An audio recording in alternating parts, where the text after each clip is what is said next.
Very warm welcome to join us today for this exciting launch, wherever you are joining us from and whatever time zone you had to negotiate to be here. We kindly ask you to please update your Zoom name with your organization and country, and also share in the chat so that we know who is here. It's wonderful to see so many of you today and from such diverse perspectives. It is a great mix, a wide mix across varied roles, places, and yet all of us with a shared commitment to young children, their caregivers, and the dedicated workforce that make it all possible. As you know, the ECOS Institute is already live as a partnership among the early childhood regional networks. We are all co-stewards of it, and we join together with our members on the ground. At the same time, we have many other partnerships in the pipeline, so we hope it will just grow. The website is already up for close to 3 weeks, and the first courses are running. The shared learning on ECOS has already begun. So in fact, as of this morning, we are already up to 350 learners that are registered on the platform already. Today, in the spirit of ECOS, is about coming together to formally mark this launch as a collective movement, and more importantly, to mark a shift. ECOS is being built as a shared space by the field and for the field, a place for learning, for exchange, and for working through complexity together. All for our shared purpose, a better present and future for every child. Because as committed and capable as we all are, real change doesn't happen in isolation.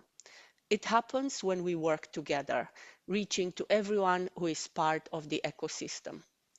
We do not need more islands of excellence and more isolated projects. What we need is more bridges and efforts to strengthen the early childhood system as a whole. Let me say briefly what ECOS actually is in practice. ECOS offers online learning in different formats, self-paced courses, live sessions, virtual study visits, and hybrid learning across a wide range of early childhood topics relevant to different sectors. These are developed and delivered by experts from different countries and contexts, people working in practice, research, policy, and systems, and in different languages. Alongside courses, ECOS hosts events just like this one, conversations, webinars, and thought leadership spaces. All of these offerings under ECOS are designed for everyone working in the early childhood ecosystem. That includes practitioners, professional development providers, researchers, policymakers, civil society organizations, and funders. In short, ECOS is a place to learn, to connect, and to think together across roles, sectors, and borders. So we're launching ECOS at a moment that feels both urgent and full of possibility. We know more than ever about what young children and their families need, and yet, across many contexts, professionals remain under-supported. Learning is fragmented, good practice doesn't always travel, and knowledge too often stays where it was created. This is not a lack of expertise in early childhood development. We do have knowledge, we have research, we have committed practitioners. What we sometimes lack is connection and the space to make it happen. ECOS is designed to change that, not by starting from scratch, but by connecting what already exists and helping it travel further. Technology makes that possible. And our learning management system is not just a platform, it is a bridge. With built-in AI, we can translate content, adapt resources to different contexts, and personalize learning for every practitioner. Technology does not replace expertise, it amplifies it. So ECOS is about strengthening that ecosystem by ensuring knowledge moves, connects, and reaches where it is needed most. It was also conceived in response to very real pressures for our field, declining funding, limited resources, stretched capacities. By working together, we gain efficiency, we pool expertise, resources, and reach, we become more resilient and more impactful together. Now, what kind of a shift ECOS represents? Very briefly, it is not a single program, it is not just a platform, it is an approach, one that brings together learning, collaboration, and co-creation across practice, research, policy, and advocacy. Learning doesn't flow in one direction, it is shared. It is shaped by context, and it is built with the people closest to children's lives. That's what gives it strength and credibility. At the same time, we look beyond borders, regions, and sectors.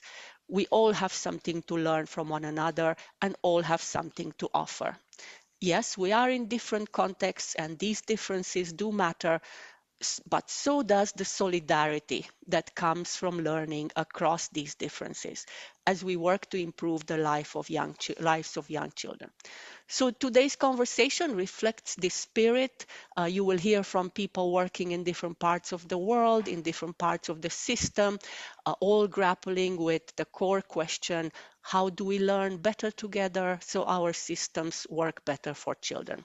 We're incredibly grateful to all speakers, leaders from across the early childhood field for being here today, for engaging in this important conversation about where we need to go collectively as a field and as a more interconnected community. And before we start, I'd like to begin by sharing a video featuring voices from across the field, reflecting on ECOS, on professional learning, and on what it takes to support better outcomes for young children.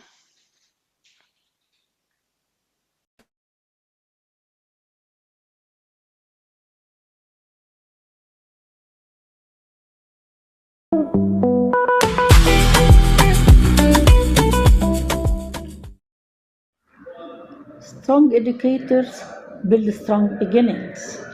In early childhood, every skill, every smile, every spark matters. Professional development gives educators the tools to nurture curiosity, confidence, and creativity. It turns curiosity into confidence, play into learning, and beginnings into lifelong success. So children don't just learn, they thrive. Invest in educators, ignite tomorrow. ECOS means learning opportunity, sharing knowledge, and I think it's a very important initiative as it allows different stakeholders caring for the well-being of communities, families, and children share and highlight good practices about the early years.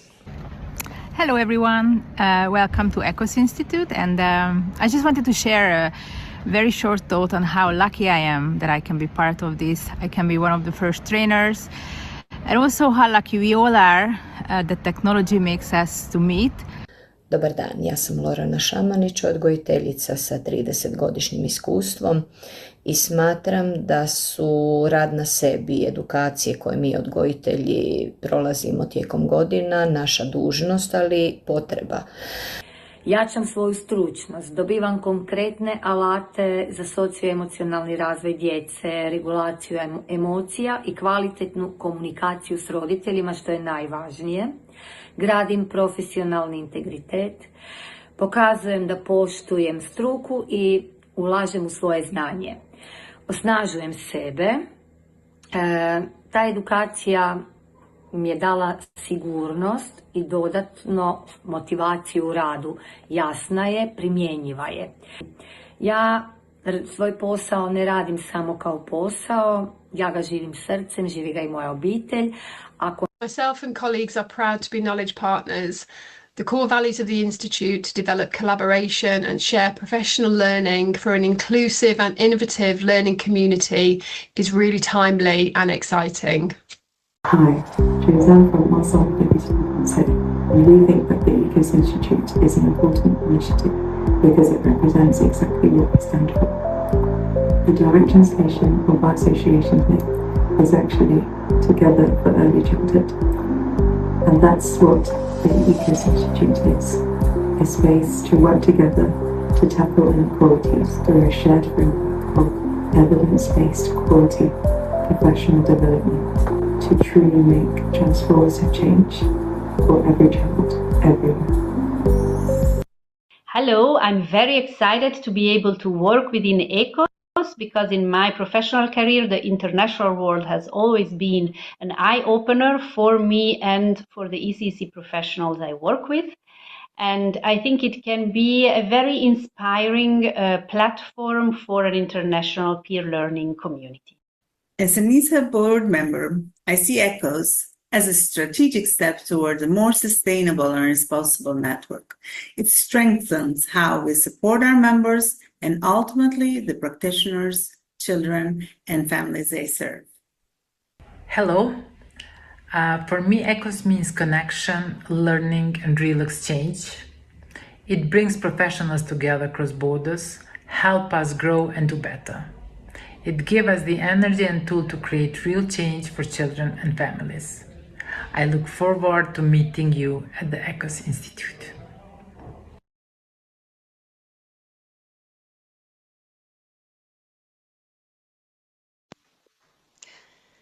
Thank you so much to our members and partners for collecting these reflections and sharing them with us. These voices are the essence of what ECOS is about, and it's important that they are heard. What you just saw reflects a reality many of us know well: strong commitment, deep expertise, and real challenges in accessing learning that is relevant, connected, and sustained. It also reflects why ECOS exists: to make learning more accessible, more connected, and more meaningful across sectors, contexts, and roles. Thank you to all of you that wrote in the chat where you're joining us from. We now have a very brief interactive moment, a Menti poll, where we ask you to share with us what is your role in the early childhood ecosystem. My colleagues are going to share now the Menti poll with the code. So we ask you to take your phone or type directly into the site of Menti. And I see some of you started responding already. We'll take a few moments to gather a few more responses. So what is your role in the early childhood ecosystem?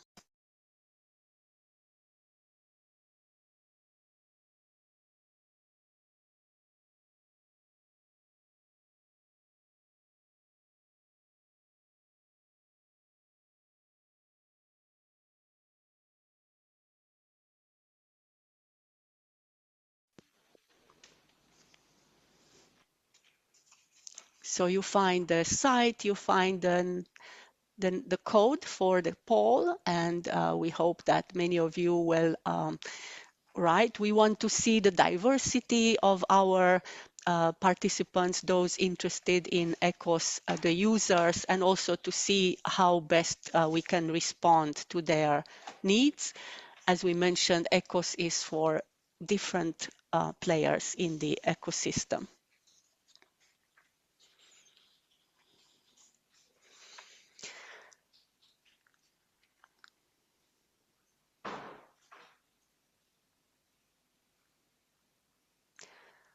We have quite a few responses already. We will collect these and we will share them together with the recording. So I think please continue answering if you just went to the site. In the interest of time, we will move on with our program. And for this, I'm going to invite our guest host speakers for an opening conversation. And I am delighted to introduce to you Professor Hasina Ibrahim and Joan Lombardi. They are joining us for this opening conversation. I think both of them do not need a lot of introduction. Joan comes from the Stanford Center on Early Childhood and the Georgetown Collaborative on Global Children's Issues from the US, and her leadership in early childhood policy and systems spans decades. We are also joined by Professor Hasina Banu Ebrahim, who is teaching at the University of South Africa and whose work advances early childhood systems, policy, and workforce development. Together, we will have a brief opening conversation to set the tone for ECOS, but also to hear their insights. And I have a few questions for both of them. And I think it's probably good to start with the beginning, the very basic question, which, with your permission, I will address to you, Joan. Why is an ecosystem approach important in young children's development? Well, thank you, Liana, and thank you for your leadership, for the leadership of the regions, for bringing people together today. I have to say, before I answer your question, it's great to see the subtitle of this session being a shared home, because I think that's what you're really trying to build in ECOS, is this community, this sense of connection. And it's particularly wonderful to be joined here by Hasina, and to also listen to the voices and see all the people dialing in from around the world.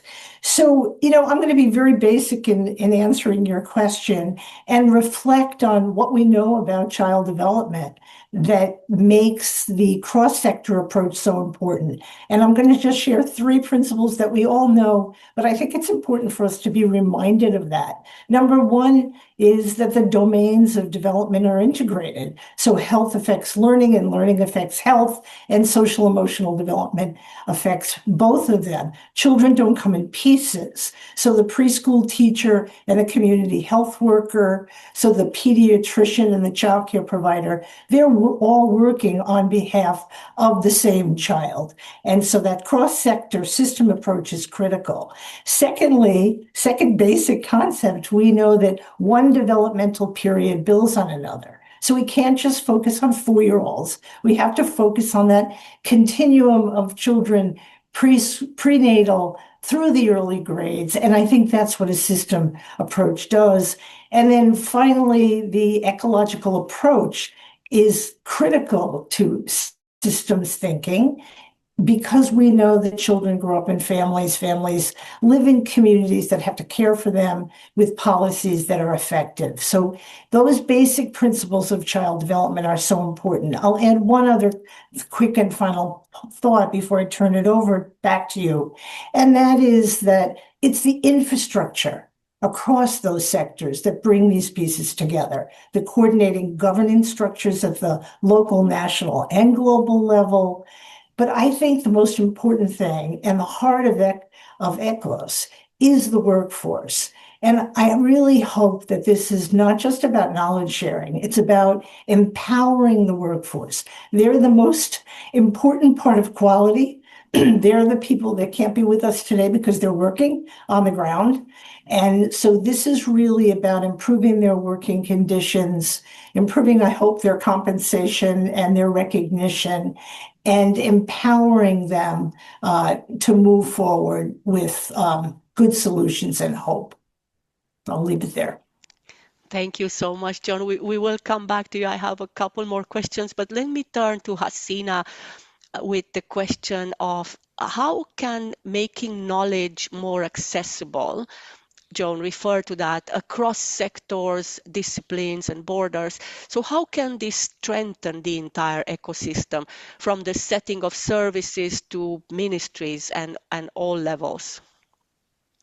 Thank you very much, Liana and Joan and all the others that were instrumental having me on this platform. And it's such a critical moment, for the togetherness and the solidarity and the excitement of already 350 people participating on the platform. So I think it can only get better. To answer your question, I think that the strengthening of the entire ecosystem has to take into account 5 points, and I quickly run through them. The first one that is really concerning is the knowledge exclusivity. So what the platform should reach out to is, if it's going to be on the global stage, reaching out for global representation, how inclusive is the knowledge that allows a chorus of voices to inform, for example, workforce development, infrastructure development, and so forth. And I think that is important because our intervention from the local side has to be culturally relevant, and it has to take into account the unmet basic needs of those on the ground.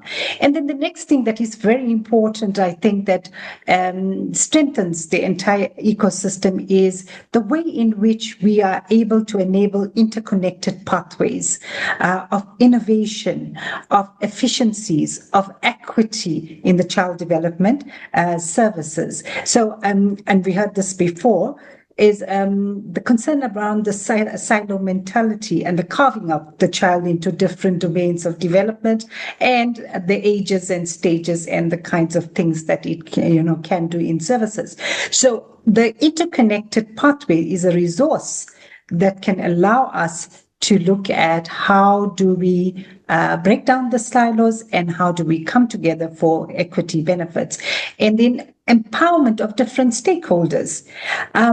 If we have stakeholders at the front line, we are able to now, help with the cross-learning, the evidence-based practices that allow us to learn about resiliences, for example. And this comes a lot from the low and middle income countries that don't necessarily have these service systems to put children through. So it happens in the community, in real time, in real life.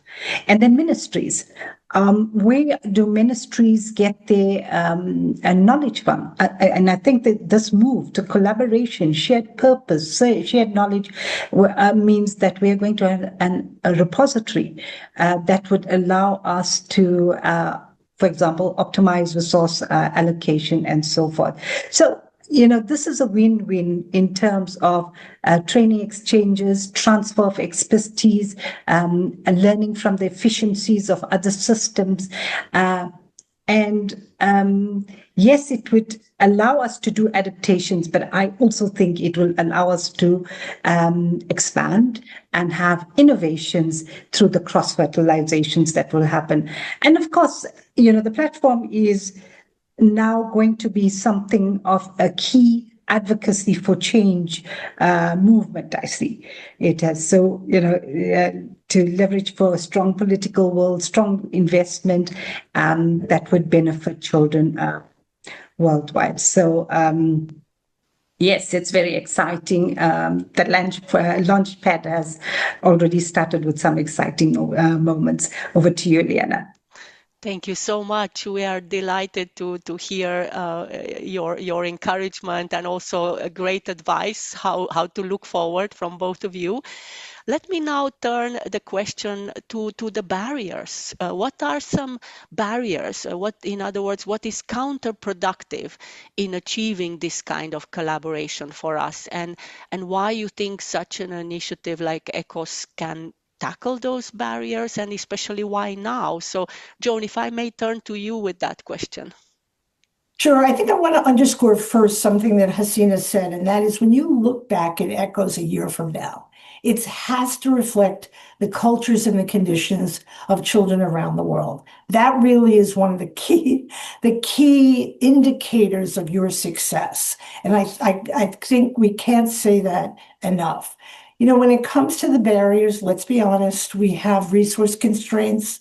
The field has been tremendously underfunded for decades. And I think that that's one of the reasons why I'm excited about the Act for Early Years campaign that's focusing on financing, the work that ECDAN's doing to share a focus on financing, several reports that are coming out. So I'm hoping that that will move us forward. But, because without resources, I think it leads into the competition. And competition is not what we want. We want cooperation. I would say, though, if we have a common vision, it really helps. Not everybody has to do everything, but we have to know where we're going. We have to row in the same direction. And if you can help provide that common vision, I think that it'll help get over at least one of the barriers. Thank you so much, John. Indeed, at the heart of the vision for ECOS is that of partnership and joining forces and not starting from scratch, but connecting what we already have.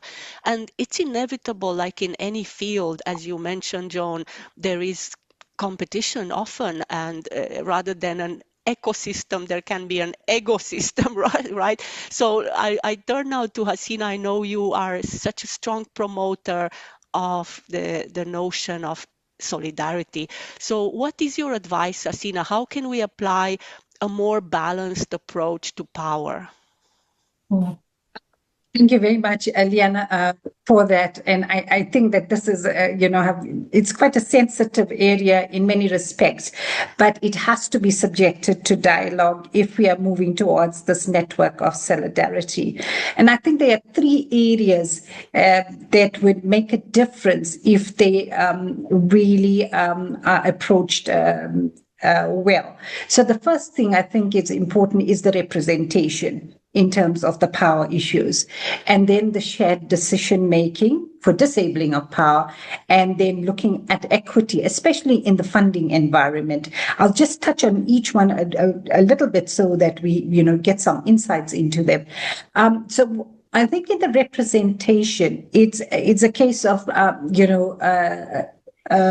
who is included and who's excluded in terms of the voices. And here we're looking at the voices from the front line and the community power. They know their realities and they have their felt needs. And too often, we have this kind of perceived inclinations of what they need and take that to them. So the top-down strategies are really not the way to go, but you actually need the top, the bottom, and the middle, and everything in between. So it's a complex mix. So I would say that the balance of power would be looking at the people at the front line, the way in which they are positioned as active coordinators and monitors, and not just beneficiaries. That is, the term that is commonly used. And so there has to be ways that we have to find out how we can have these trusted dialogues so that they feel empowered in order to participate in possibly forums that were not open to them. The other one is around the decision making, to have a very good sense of the decision making threads, to know the who of the decision making and to know the how it works. And so in doing that, we would have to look at what are the formal processes and what are the cultural norms that flattens these hierarchies, and whether we could bring multiple voices for distributed roles and what have you. And so the governance and the partnership and funding, I think that it's important that we have a balance of power across the sectors and the stakeholders. So health will claim that they are the most important, and quite rightfully so, and you've got survival on your hand, and so forth. But this kind of dialogue with early learning and with the social development and others need to be on a shared platform, like an intersectoral, multi-sectoral forum that meets regularly and so forth. And I think that the other thing is to look at who are the strategic partners and how can you come together as a social compact to make a difference in these kinds of felt needs at grassroots? And the one last point that I want to raise is around the dominance when it comes to the resource allocation to do work. So I think equitable funding and representation, we have to ensure that resources are not captured by dominant institutions, that they take into account what the playing field looks like and where the worthwhile investments would be, and how that might come through in a more participatory way of distribution, amongst other things. I'll stop there. Thank you so much, Hasina.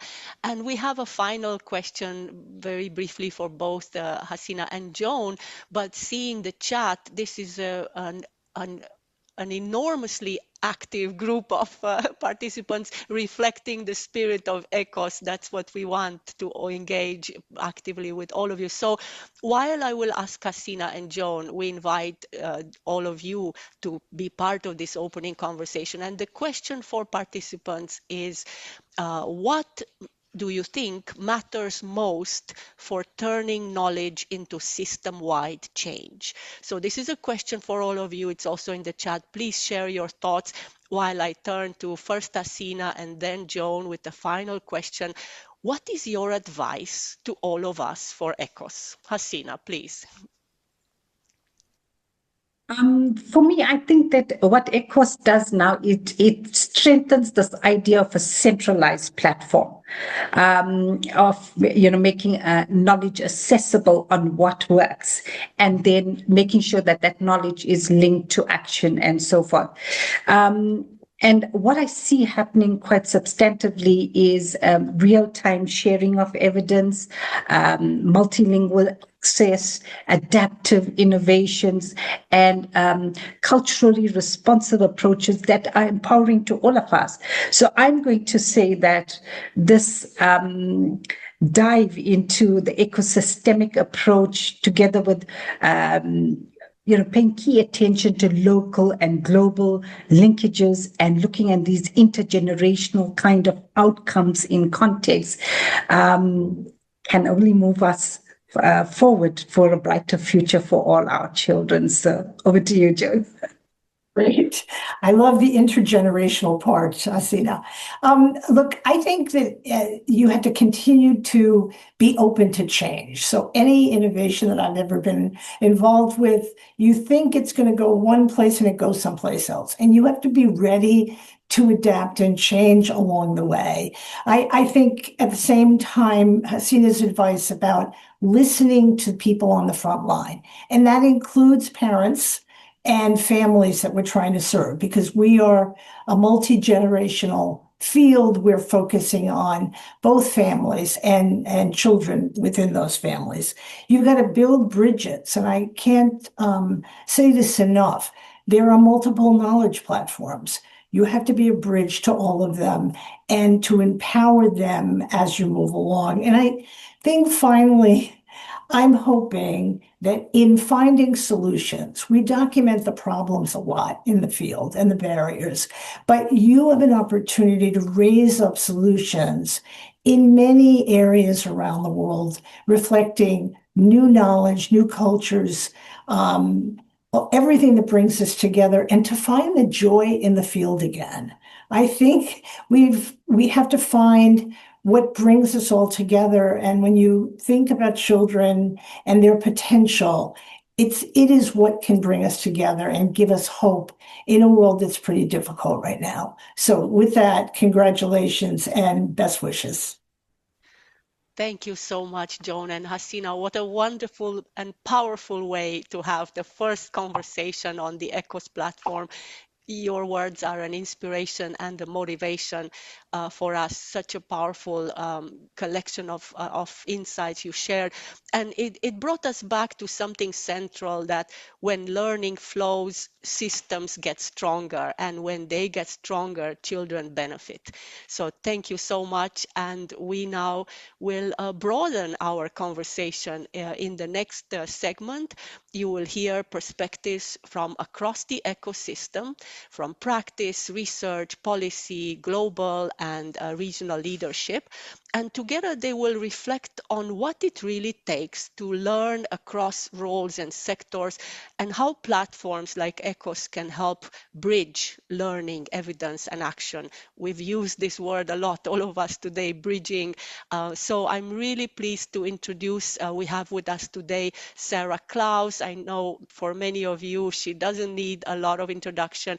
She now represents Georgetown University and the organization called One Sky. She's based in the UK. We also have Ariel Fisbein, who comes from Georgetown Americas Institute, but today will also share with us on behalf of the new Latin American network, Somos Crianza. We have Elizabeth Lule, Director of ECTAN. Again, I don't think she needs introduction. You all know her leadership in the field and the role of ECTAN to create such bridges as we've been talking about. They also lead on systems thinking and global advocacy. And finally, we have Penny Darkin, who comes from Minderoo Foundation in Australia, and they are leaders in the area of place-based solutions and the role of philanthropy in this effort. So without further ado, I will ask each of them to share some insights, and I'll pass it on to Sarah first. Okay. First of all, thank you, Liana, for inviting me to say a few words about how ECOS can strengthen capacity at different levels. So I'm very excited about the flexibility this platform offers and its ability to expand online learning and collaboration in the field. You know, it takes a lot to put together a webinar or a course. And in the last decade, as webinars have grown in popularity, and especially since COVID, we've seen a large number of these in the field that are policy focused or organized by universities, funders, agencies. And I actually hope that ECOS can inspire the addition of a kind of a more sort of democratic, open, practice-focused activities and workshops online. I think that echoes some of the things we heard from Joan and Hasina. You know, why is that? I think we've been seeing stronger national sectoral policies that expand access to services, for example, in preschool education or sometimes in childcare and parenting. And we also hear about a lot of innovative programs and practices in areas such as working with refugees or fathers, or issues around gender and climate change and inclusion. But I think there's another journey that we have to take together. And this is a long, hard road, and it really requires a lot of work. And that is building systems that promote and protect the quality that we know is really essential for services that make a difference for young children. And, you know, what can ECOS do to support this? Well, I think it can offer this democratic open space for what I'm going to call the middle level. And frontline actors to share experiences, to learn from each other, and also to offer their expertise to one another. And who am I talking about? I'm talking about program managers and trainers, the quality crowd, all those mentors and coaches, local education authorities, supervisors, people who hold us accountable, whether it's civil society organizations that represent children's rights, or teachers or parents, and also directors of services, principals, leaders of childcare centers, social protection agencies, etc. Right now, actually, a lot of my work is focused on childcare and parenting with One Sky in Mongolia and Vietnam. And just anecdotally, last week when I was in Mongolia, I shared information about ECOS with our largely Mongolian-speaking program team. And they were so excited about courses that could link them with people around the world. We're going to try some out, and maybe with some interpreters. And I really encourage you to find ways to bring in the community that doesn't speak English into ECOS. Finally, I just want to thank Issa for taking this bold move and to co-lead it with my old friends, all the regional networks. And thank you to everyone who's here today to launch ECOS. It's really an exciting addition to the global community.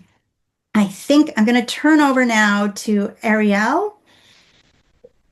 Hi, everyone. I'm really excited about the launch of the ECOS Institute. Apologies for the economic believe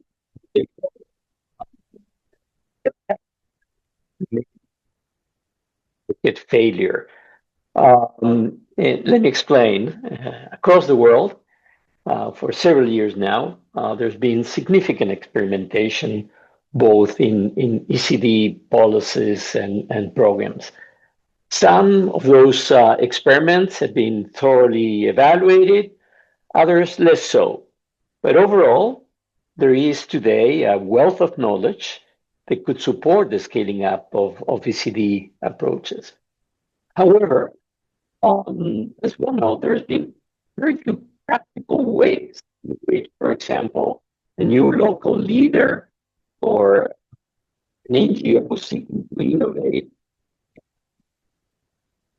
that knowledge that exists elsewhere.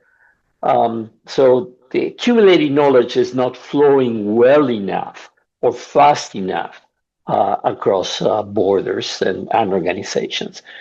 So the Institute seeks to address this problem in a rather creative way. It does not pretend to be the source of knowledge, certainly not the sole source of knowledge. Instead, it is creating a platform which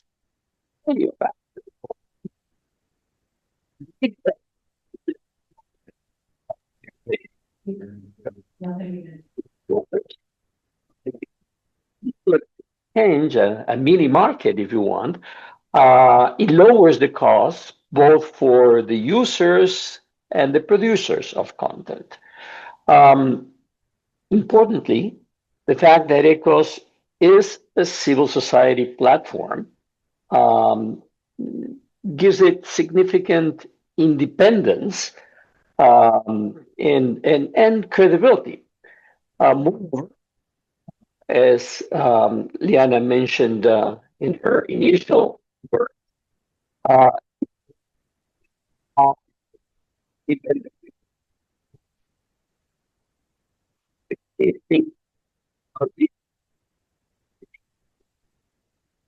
that have already been collaborating to advance the CD agenda in their respective areas of influence. It gives those networks a practical rather than a bureaucratic means of connecting and leveraging each other. I honestly think these features position it very well to start addressing the market failure I mentioned earlier. It is important to keep in mind that today, while we're celebrating the launch of the initiative, building it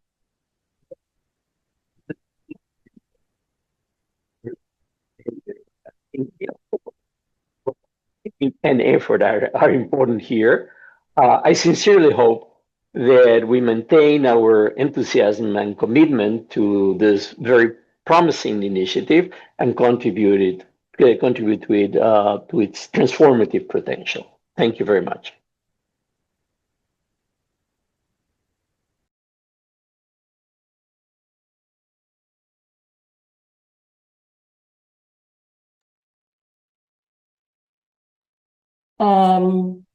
Thank you, Ariel. It's a great pleasure to be here, and thank you so much for inviting me to be part of this exciting launch of ECOS.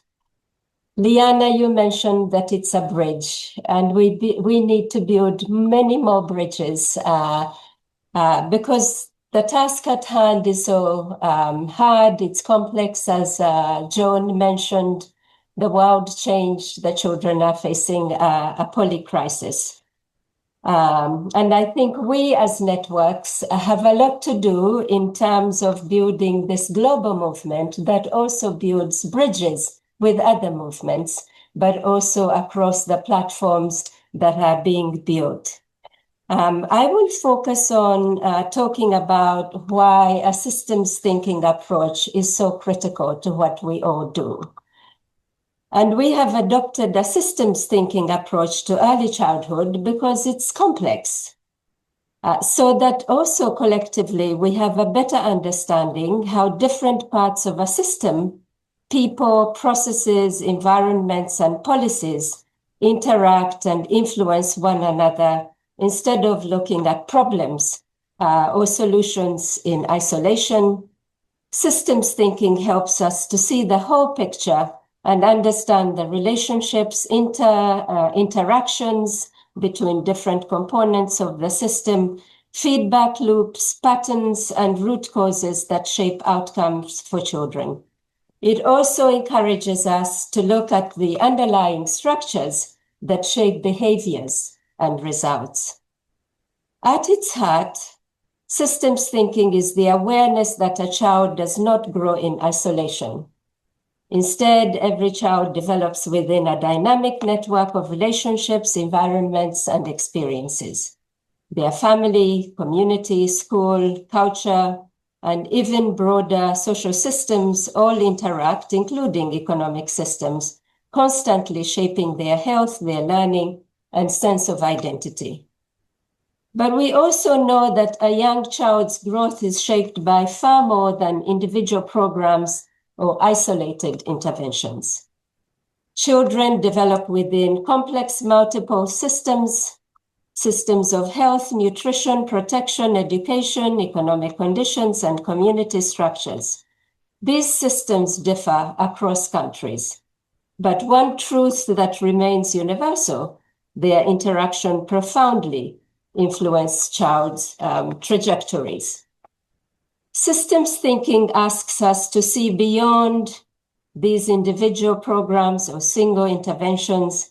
It invites us to recognize that a young child's development is shaped by an interconnected web of relationships, environments, and policies.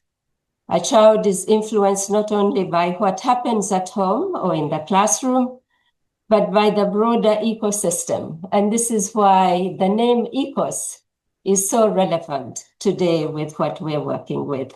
Health systems, economic conditions, community supports, cultural norms, and policy structures that shape access and opportunity. When we adopt a systems lens, we stop asking, what's the simplest fit? Or what's the most cost-effective? But instead we ask, how do the pieces interact? And where can we create lasting leverage? This shift matters because the challenge affecting young children, whether it's disparities in school readiness, the impact of stress on brain development, or the availability of nurturing care, they are rarely isolated.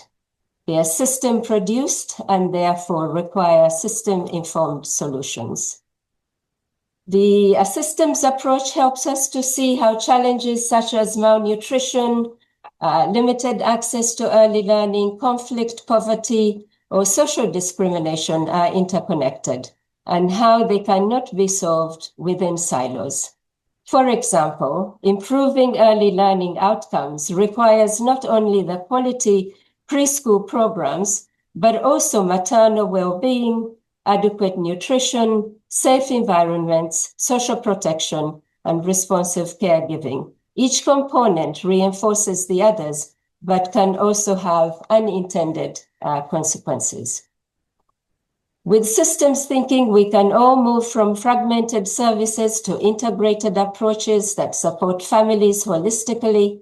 It helps us identify reinforcing loops, how parents' well-being influences child well-being, how community safety affects learning, how early investment reduces long-term inequities. It allows us to design interventions that don't just feel good or are popular or are being pushed, but creates measurable, sustainable change. And systems thinking pushes us to identify leverage points, places where coordinated multi-sector action, as we've heard, can lead to exponential impact. It encourages ministries, practitioners, donors, and communities to align efforts to reduce duplication and build sustainable solutions that last beyond a single funding cycle. It also helps us identify points in the system where small actions can create big lasting change. And critically, a systems lens can also amplify equity. It helps us understand why children in low-income settings, remote communities, fragile states, or marginalized groups often face compounded barriers, and how strengthening the whole system can close these gaps. Our joint goal is not temporary progress, it's transformational change through these bridges that we will build together. Systems thinking gives us the roadmap to achieve it by seeing the whole child, understanding the complexity within the whole context, designing holistic solutions, and acting together to build integrated, resilient systems of care. Thank you so much. And back to you, Liana.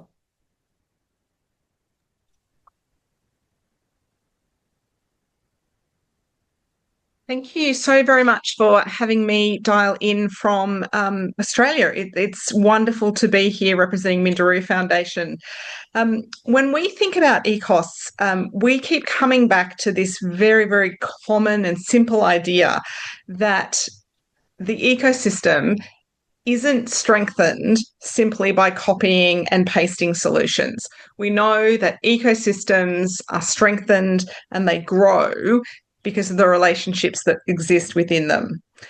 In early childhood, we've spent a lot of time trying to scale solutions. We try to scale out, we try to scale up, we try to move a model from one place to another. But what we're increasingly learning in the work that we're doing at the Foundation, and I think there's a growing body of evidence more broadly that demonstrates this, is that lasting change, particularly in early childhood, can't happen if we don't bring the relationships with it and allow those to travel alongside change. We have a philosophy and approach to the way that we do our work, the way we partner with communities, and the way we partner with the early childhood ecosystem in Australia. And we call it scaling deep. And when we talk about scaling deep, we're talking about how we bring those relationships along on the journey of creating lasting change. This scaling deep methodology isn't about a footprint. It's about trust. It's about shifting mindsets. It's about understanding and recognizing who holds power and how we share it. And if we're serious about applying systems thinking and taking an ecosystem approach to our work, then we have to be very confident and recognize that in that ecosystem, we each have a distinct role to play. Communities, especially communities who live and experience vulnerabilities, aren't just the recipients of services. They're actually the designers of systems. They understand context, they understand culture, and they understand what children and families actually need, and we ignore them at our peril.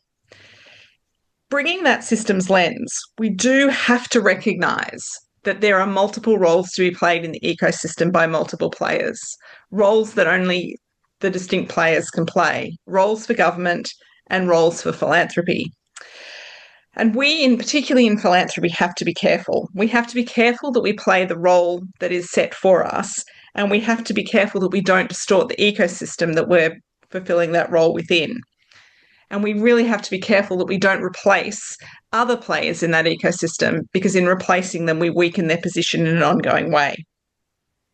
If we move faster than communities are ready for us to move, we undermine that trust. But when we play our role well, philanthropy can be extremely catalytic. We can take risks others can't. We can invest before there's perfect evidence. And importantly, we can strengthen organisations, not just fund projects. We can invest in governance, leadership, data systems, backbone capacity, learning platforms. We can help organisations plan 10 years ahead, not just survive the next funding cycle. Because scaling deep isn't just cultural, it's also institutional. Strong ecosystems require strong institutions, resilient enough to handle leadership transitions and political changes. And that's where a platform like ECOS matters enormously. None of this happens in isolation. We need shared language. We need spaces to learn across disciplines. We need places where lived experience, policy, research, and philanthropy can meet and learn and share as equals. No single actor can transform the systems that we're trying to change, but we can build shared architecture. ECOS has the potential to be an epicentre of excellence within the global early childhood ecosystem, a place where we don't just exchange ideas, but where we strengthen the connective tissue that binds us all together across seas, across lands, and across the different sectors that we represent. Where learning travels, trust deepens, and we're really looking forward to being a part of that through ECOS. Thanks so much for having me, Liana.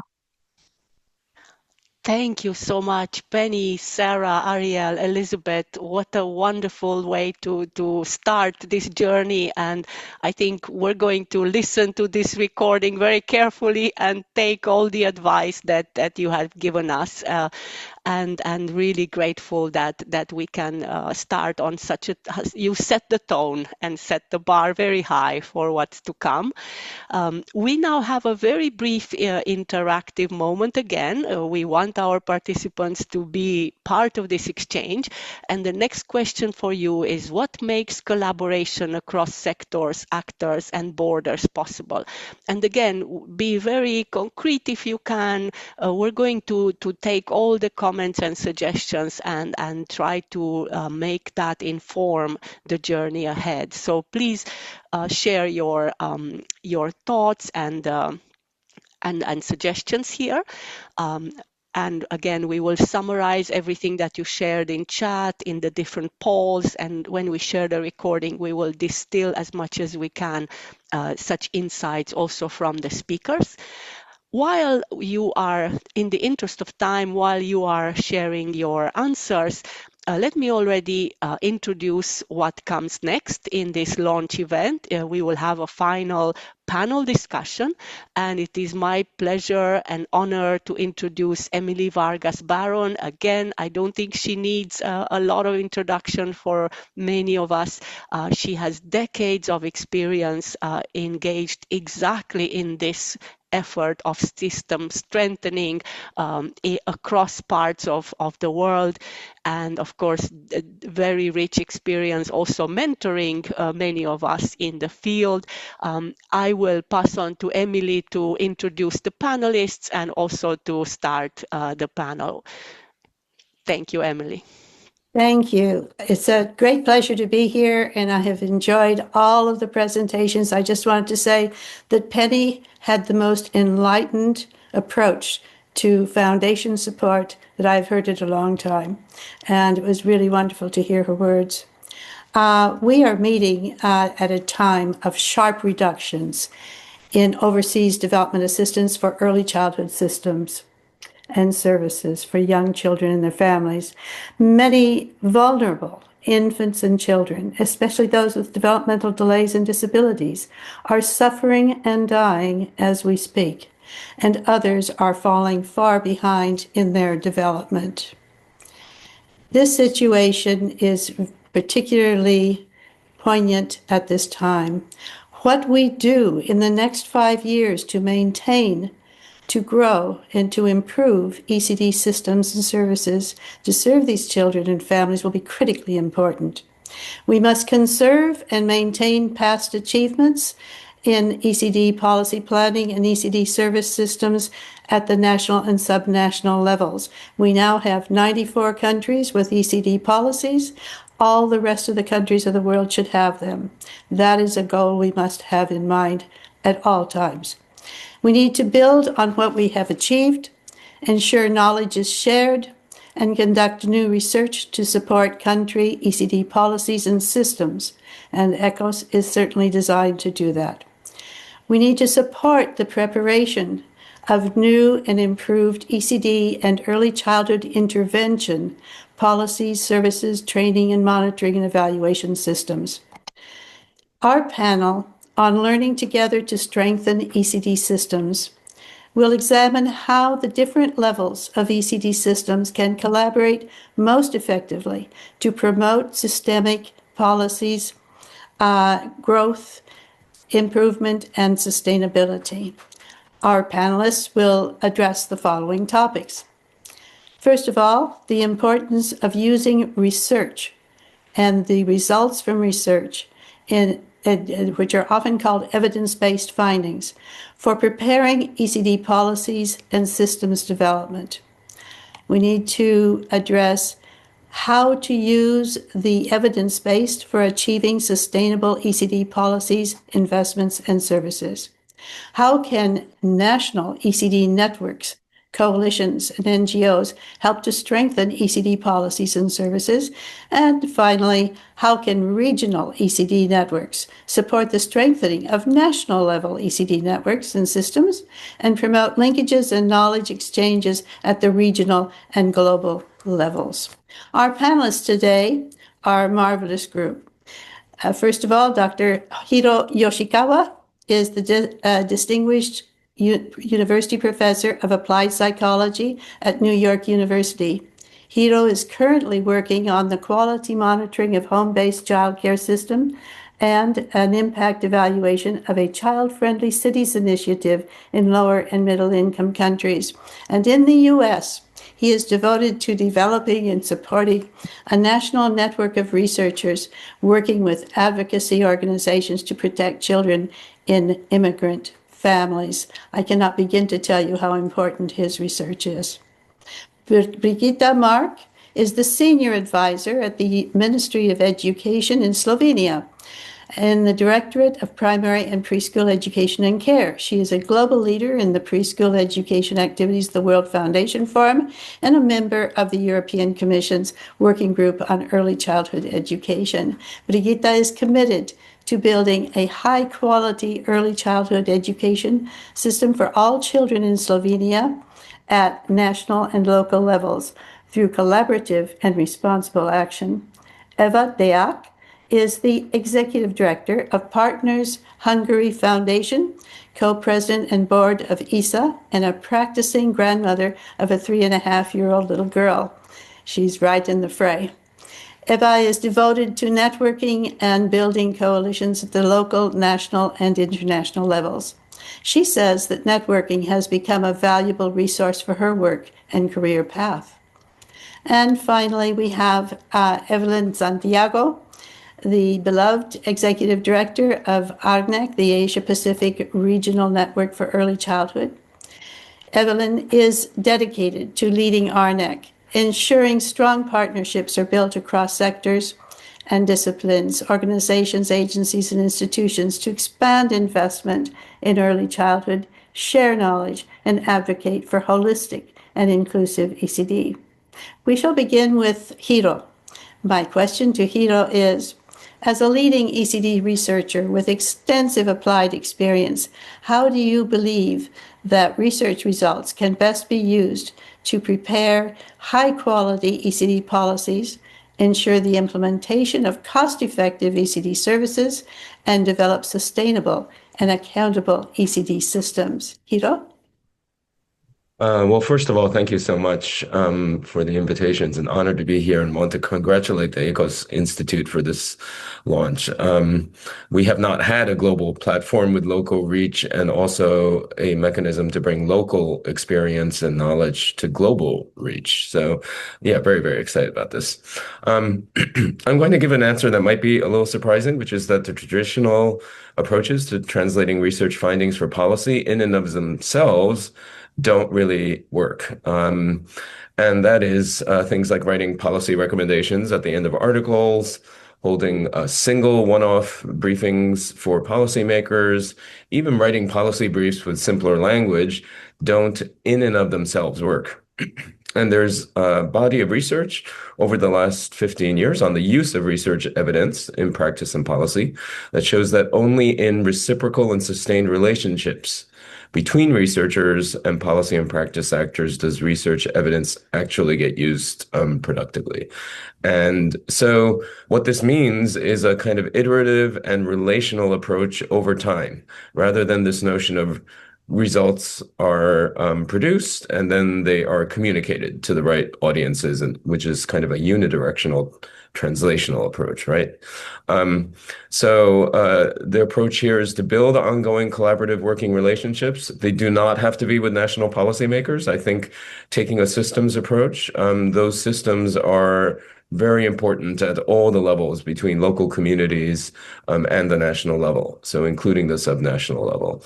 And the point here is to start with the questions that are current and important for practitioners and policy, and then produce research that's responsible, both responsible and responsive to those urgent questions. Then, of course, the research has to be flexible and offer useful evidence, whether it's about implementation or scale, sustainability, cultural relevance, participation in governance, or finance. I think we as researchers need to get out of our comfort zones to answer questions for which there might not be established methods. So, for example, we have more measures of children, families, and settings like classrooms and centers than of systems factors, going back to Elizabeth's points about systems thinking. If we think about systems factors that are 2 or 3 levels up in a workforce, we have virtually no measures of those kinds of interactions and relationships that can best support local implementation. One example is an area where I think both you have written and ESA has had an initiative, which is about mid-level municipal leadership and stakeholder collaboration for ECD policy. We can't ignore the fact that municipal level governance and structures are really a critical, maybe this is the mid-level that Sarah was referring to, that will support local implementation. And so I think researchers really need to stretch our thinking, work in systems, and work collaboratively and iteratively with partners in a responsive way. Thank you very much. I couldn't agree more. That is the basic essence of it. Participation from the bottom all the way to the top and horizontally, and obviously top down as well at different points. Thank you so much. My question to Brigitta is, as a national representative of the ECD systems level in Slovenia, how can we best leverage ECD research to strengthen and sustain national ECD policies, investments, and services? So thank you.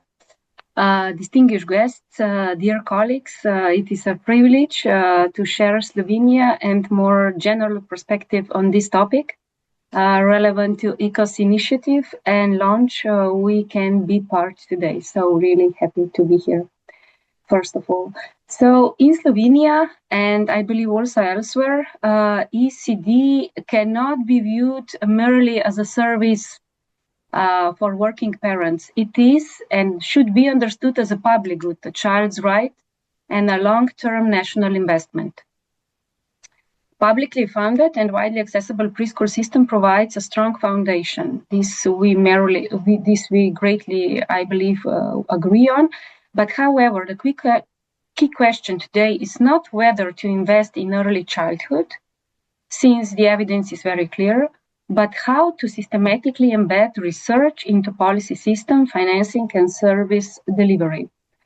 Therefore, main issue would be research must move from being supportive evidence to becoming a structural component of decision-making. International analyses by organizations such as, we know a lot of them, but for instance, OECD consistently demonstrate that high-quality early childhood education improves educational outcomes, strengthens social cohesion, and increases long-term productivity. But economic research, including the work of James Heckman, shows that returns on investment are highest in the earliest years, particularly for children from disadvantaged backgrounds. And if I would be speaking from my perspective, like we are in the ministry, for policymakers, this evidence translates into 3 strategic priorities. First, evidence-informed financing. We have heard a lot of this today, but let me point out just some other issues maybe. Research findings should directly inform budget planning, quality standards, staff-child ratios, and investment in professional development. Sustainable systems require predictable long-term public funding, not short-term project-based approaches, what we still are seeing. Second, a strong national quality framework. Research clearly shows that process quality, especially the quality of adult-child interactions ratios, is the strongest predictor of developmental outcomes. Therefore, our policies must prioritize the professionalization, stability, and continuous professional development of early childhood staff. Third, targeted equity measures. We lay a strong input on this also because it's somehow forgotten, and it's really, we think it's important. Universal access remains essential, but universality alone is not enough. Data and research must guide additional support for vulnerable families, ensuring that early childhood services reduce rather than reduce inequalities. Equally important is a whole of government approach. Early childhood development cannot be addressed by education ministries alone.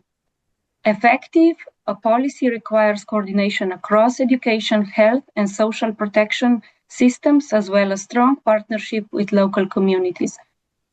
And I can say that Slovenia experience shows that building a strong public preschool network is the most important steps, but ongoing issue nevertheless is deepening quality and strengthening equity, embedding research into the core of governance. So for the last sentence, I would say that, and the last thought, that if we really believe that early childhood shapes the future of our societies, then research must not sit on the shelves and in our strategies and action plans somewhere, on the paper. It must shape budgets, legislation, and institutional culture. So thank you. Oh, it's a superb answer. Thank you so much. The area of cost and finance must be studied more. And we need not only projections, we need simulations. We need to be able to move flexibly. So thank you so much for your response to that very important question.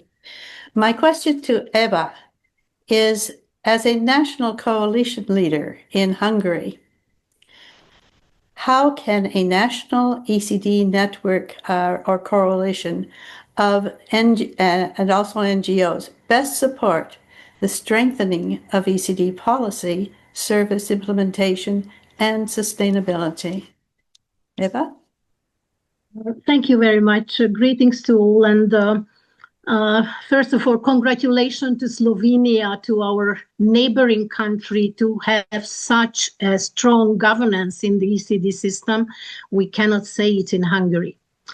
So I'm really feeling privileged to sit here in my home office in a small Hungarian town and getting connected to all of you from all over the globe.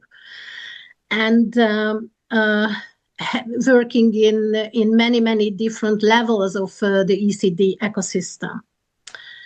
Let me share you a personal story related to the question Emily asked me. It was last Friday evening, after a very busy week at 7 p.m., and I was talking to my 3.5 years old granddaughter via Messenger, and I was reading her a story.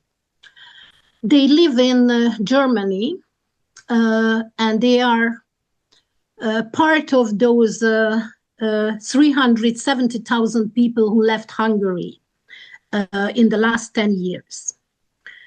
Technology allowed us to talk, and in the meantime, my phone was ringing. First, I cut the calling. It was 7 p.m. after a busy week, but then I thought that this is someone from a very small village. So I finished reading and I called the person back.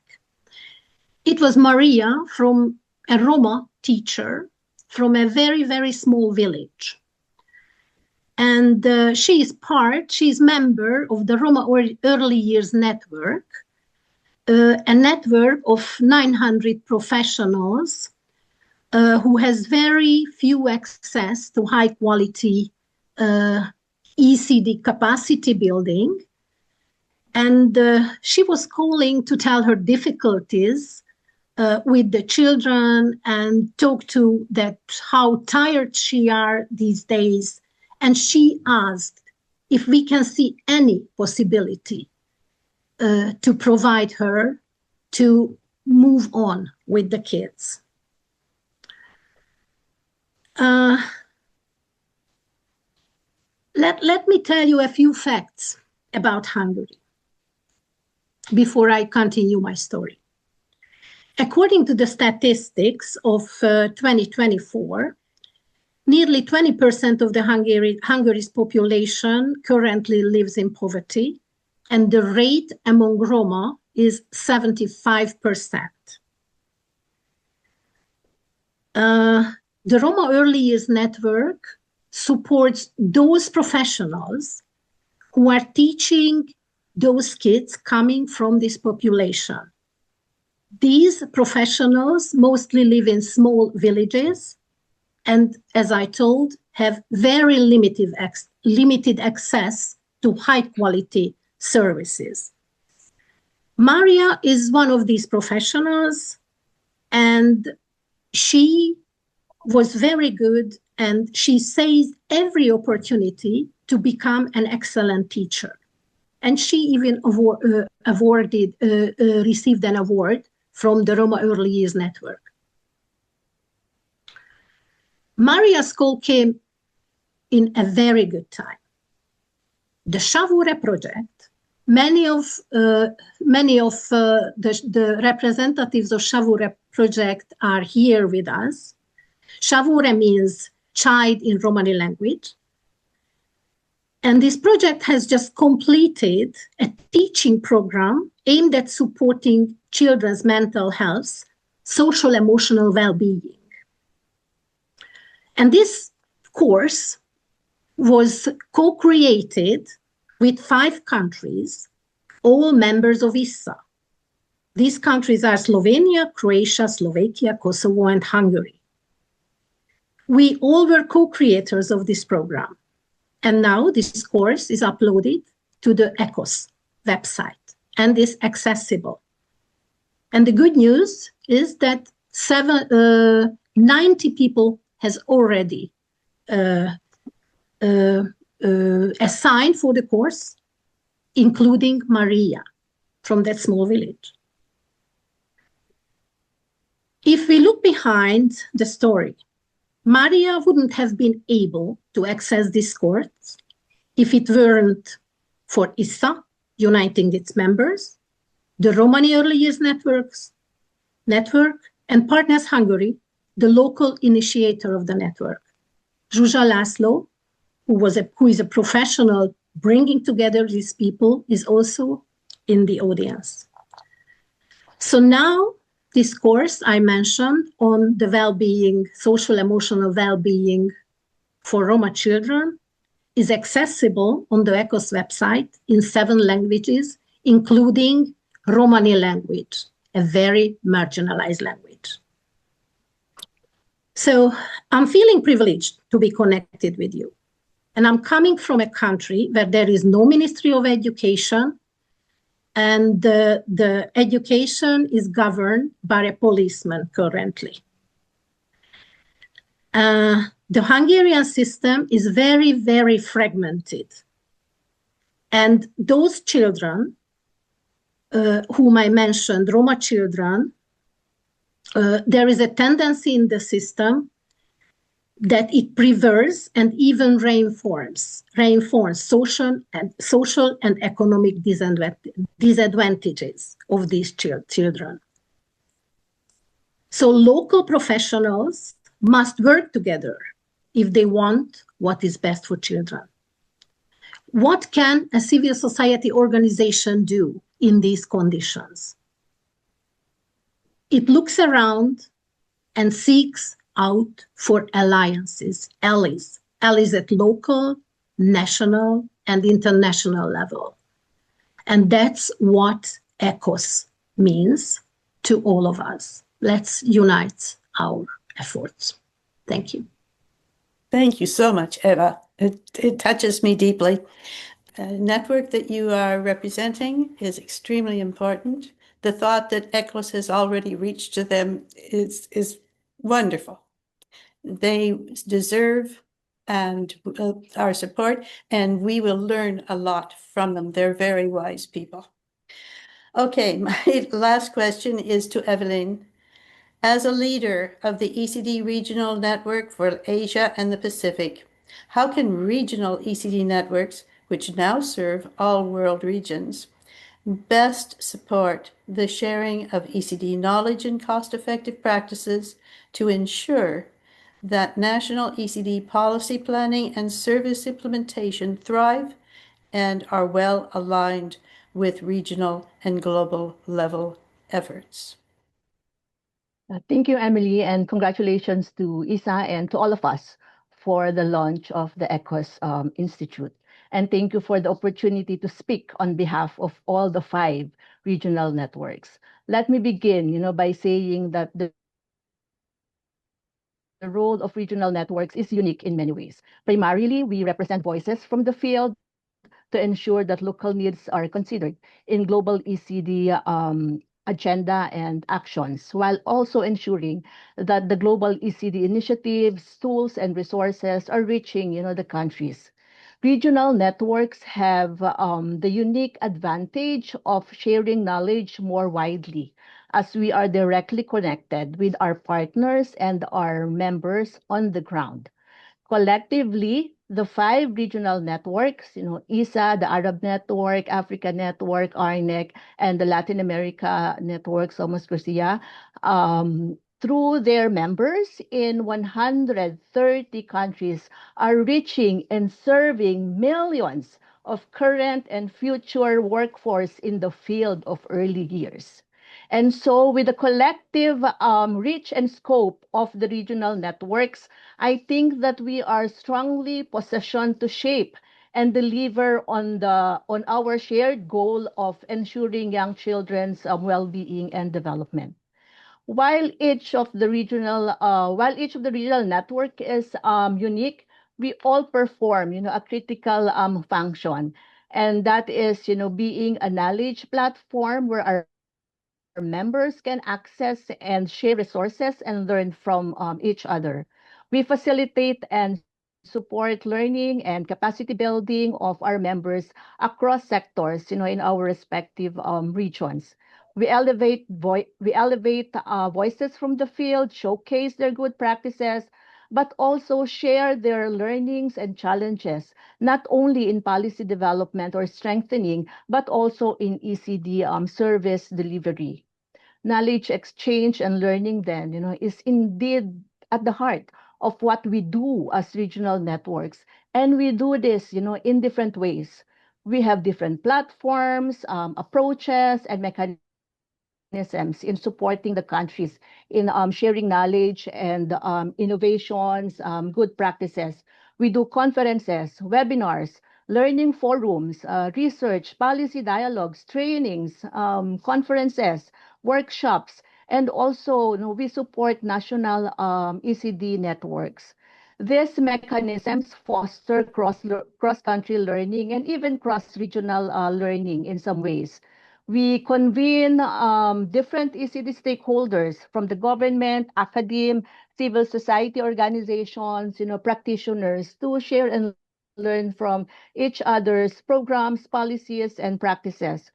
But while these mechanisms serve as our purpose as individual regional networks, we also know that there is strong value to having a platform that spans across countries and regions, one that transcends geographical boundaries. After all, our goal is to strengthen the whole ECD system, as Liana and the other speakers have already emphasized. And so we are really stronger when we work together and we create a stronger ECD field by strengthening our linkages. As such, having a knowledge platform like the ECOS Institute adds so much value to the critical function of regional networks, in facilitating learning, in serving and engaging our members. The whole ECD field stands to benefit from this platform, especially with the diversity of learning opportunities that ECOS, has to offer, from formal trainings, courses, workshops, panel discussions, and study visits, among others. The platform, we think, will really help the field with solution-oriented learning that aligns with current and emerging needs. It strengthens the ability of regional networks to link local learning to regional and global agendas. We also see the ability of the ECOS Institute to evolve into having regional and thematic hubs. Each of the regional networks brings certain strengths and leadership in different areas. For example, RNEC, since 2019 has been passionately and consistently advocating for the intersection of ECD and climate change. We have generated and shared a lot of resources that help the countries in their ECD and climate advocacy. We have been working with the countries on how to build awareness on how young children are affected, by climate change and other environmental shocks. We have produced an ECD and climate toolkit, and there is also a knowledge hub that contains all this advocacy and communication materials. These approaches and mechanisms and resources need to travel beyond our region. And this is where ECOS becomes very important. We take these approaches, these resources to a global platform like ECOS for wider reach, because at the end of the day, the issue of climate change affects young children regardless of where they are. In closing, I would like to emphasize that we need to be strategic and efficient on how we support the sharing of knowledge and effective practices on ECD programming. It is by transcending geographical boundaries and being intentionally connected as we all try to build a holistic and inclusive early childhood system. So thank you again on behalf of all the regional networks. I thank ISA for giving us this opportunity. Thank you, Emily. Thank you, Evelyn. That is such a wonderful approach of knowledge hubs to move very flexibly across the regions. I think it's an excellent idea. I'd like to have a quick final round with each of the members of our panel. And I'd like to ask the following questions. You'll have about 30 seconds to respond because we don't have lots of time. What types of opportunities should ECOS offer to expand and improve the ECD field globally and make ECD services more sustainable and effective? Well, let's start with Hiro and go in order. So I'm very much looking forward to this notion of a repository of interactive and multimedia case studies of successful at-scale national implementation of ECD policies, from the national down to the local level, with attention to governance, culture, monitoring systems, workforce development. And since this is a platform where there will be this notion of true exchange, it will be case studies that don't just sit on the page and actually can foster learning. So I'm very much looking forward to that. Excellent. So, should I continue? Please. Yes, okay. Yes, thank you. So I think ECOS has the opportunity to become more than just a ACD or a CPD platform. It can become a global bridge between research, policy, and practice. It can offer a high-quality, research-informed CPD that is practical, context-sensitive, and accessible across countries. This includes modular learning pathways for educators, leaders, and policymakers. And most of all, I would not only wish, but I assume it will become, that it can serve as a knowledge, a translation hub, since we know that global researchers from organizations such as OECD, UNICEF, UNESCO, European Commission are very valuable, but countries need support in adapting it to their own systems, and ECOS can turn evidence into actionable policy and service design. So for the end, I would just like to say that my feeling was that ECOS was like the birth of a very precious seed that can connect so many people and ideas. But now that it will start growing, I just hope that it will be like this saying, you get what you work for, not what you wish for. So I hope we join forces, collect our strength and knowledge, advocacy globally, and that this will be and shape this opportunity embodied in ECOS. So good luck. Thank you, Brigitta. Eva? I wish to ourselves to continue to democratize knowledge and to provide access and to the highest quality of knowledge and make it accessible for those people who are working for the less privileged children. Thank you so much. And Evelyn? Yes, I think we should look at where there is really the biggest gap, in the field of ECD, as it relates to learning and sharing knowledge. We have a lot of research, we have a lot of studies, but I think that what we really need would be actual experiences from the countries. And how do we actually translate research into practice, and how do they inform programs and practices on the ground? And so I think bringing together countries to share their innovations, their good practices, their challenges even would really be useful. But I also would like to see ECOS looking at having some offerings in terms of emerging trends and issues, like more on climate change, conflict, digital technology, which all of this would really affect young children. And last but not the least, I think the important point in terms of finding an effective model or effective models for ECD governance and financing, and also looking at the role of local governments and communities where ECD services are delivered. Excellent. Thank you, Evelyn. And it is very clear to me that from your words, from your observations and your dreams, that is a time when we must work together. And then we must do this to build on past knowledge, to plan for the future. We must ensure that ECD systems and services are maintained and become fully sustainable across all countries. Despite the situation that we have of financing, we can move ahead conceptually, and through collaboration, we can achieve these basic goals.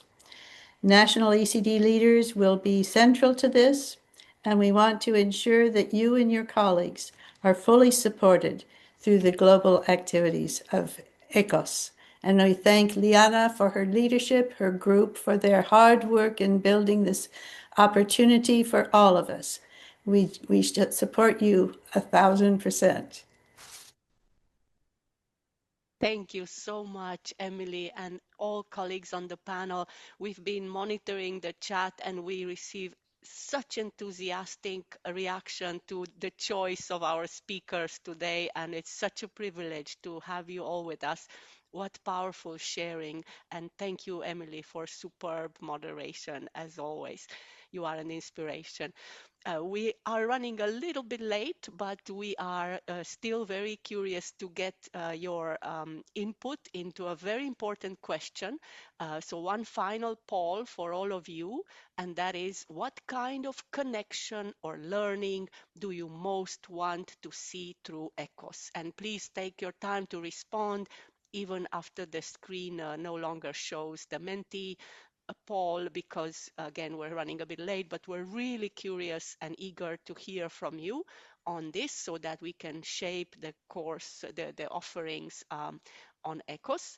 And while you type your answers, let me already transition into the final segment of our time today. In a few moments, when we start seeing some of your answers, I will pass on the microphone to my colleague Mihaela, our program director, and she will have the honor to show you around a little bit on the ECOS platform. And you've seen already the link in the chat. We hope you will visit it. We already have, you probably heard already today, we have more than 350 learners that have registered to different courses, and this is just the beginning. So I see some answers are coming in already on ECD governance, bringing together leaders from local level. We heard a lot about that today. Peer learning, policy planning and implementation, linking schools and providers, and the idea of courses and exchanges of stories of change. So again, please continue to type your answers already, even if the screen is no longer showing. So let me pass on to you now, Mihaela. Thank you, Liana. Thank you so much. It has been such a privilege to be amongst mentors, as Anais was saying on one of the sentences I read on the chat. There are lots of people that have been with us today from different parts of the world also that have not had the chance to speak, but I'm sure that they will have an opportunity throughout all the events and opportunities that we will provide to collaborate. So I think that we all agree that ECOS is not just a platform. It is a response to fragmentation in all senses, not just among sectors or professionals, also among organizations that sit in different levels and in different parts of the world. And it is also showing a gap between what we know and how the systems are actually acting. Paulo Freire said that education does not change the world. It's education that changes people. And people are the ones that are changing the world. And I think that's what the ECOS Institute wants to invest in people in every place and role that they are having in the ecosystem. I will share my screen successfully, hopefully. And we'll just navigate a little bit through the site of the ECOS Institute. ECOS is built on that belief that powering the ECD ecosystem is what we are aiming for. And everything that we see here stands on 3 pillars, and one is learning. And we have heard a lot about providing opportunities for learning for those that are working in the system, not only professionals, but primarily those that are having direct contact with children and families, and those that have less access to quality knowledge. This is our learning space just a second, because I have a screen bar that is preventing me to access that. Okay, so this is where the course catalog you will find, where already there are uploaded many of the courses that have been provided by those that answered promptly, I would say, and excitedly about the opportunity that ECOS presents for professionals. You can see here just those that have been so far uploaded, and this has happened actually in the past few months, I would say. And the part that is more excited, we already mentioned, that is multilingual. They're of different formats. Some are self-paced, some are hybrid. You can see live session with self-paced sessions. We have live workshops that are planned for specific days. There are study visits, virtual study visits that are planned.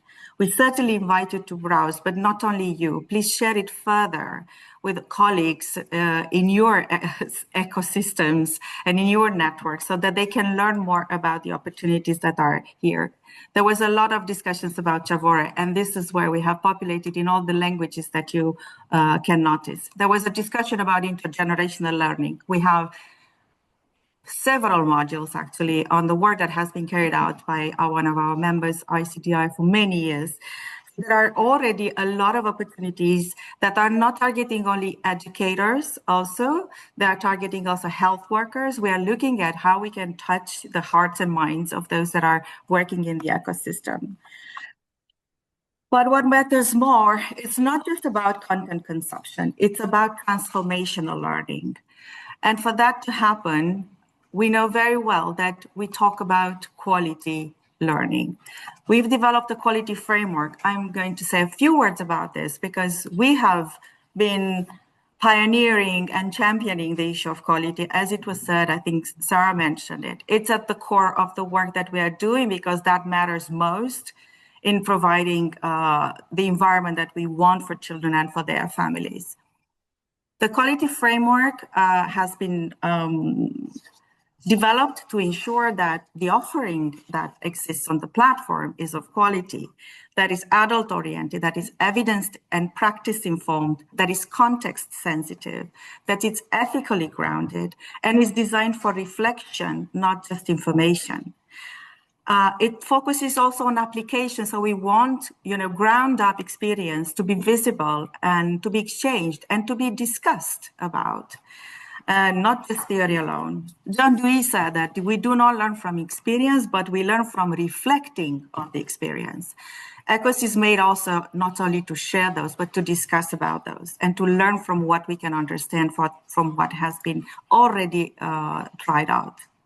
These are the domains of quality defined based on which any proposal that will come to ECOS Institute to become a professional learning opportunity will actually be reviewed against, because we really want to see that quality becomes transformative. Because learning shapes how professionals think, also how they collaborate, how they think, and how they can make decisions. So we need to be very careful what is provided under the platform. The second pillar I was mentioning, the first one, learning. The second one is about collaboration.